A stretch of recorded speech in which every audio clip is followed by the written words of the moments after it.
અમરેલી જિલ્લાના જાફરાબાદ તાલુકામાં વધ્યો સિંહણનો આતંક. સિંહણે 4 લોકો પર કર્યો હુમલો. અમરેલી જિલ્લાના જાફરાબાદ પંથકમાં સિંહણનો આતંક વધી રહ્યો છે.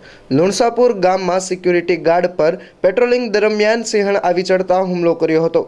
સિક્યુરિટી ગાર્ડ પેટ્રોલિંગમાં હતો એ દરમિયાન સિંહણે હુમલો કરતા રાજુલાની ખાનગી કાશીબા હોસ્પિટલ ખાતે સિક્યુરિટી ગાર્ડને સારવાર હેઠળ ખસેડાયો છે.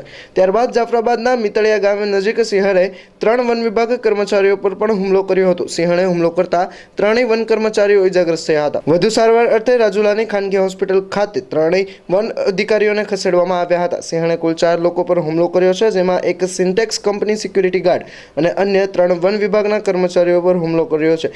સિંહના હુમલાથી વન વિભાગ એક્શન મોડમાં આવી ગયું છે. આ ઘટનાના પગલે વન વિભાગે હુમલાખોર સિંહણનું રેસ્ક્યુ કરવા માટે કવાયત પણ હાથ ધરી છે.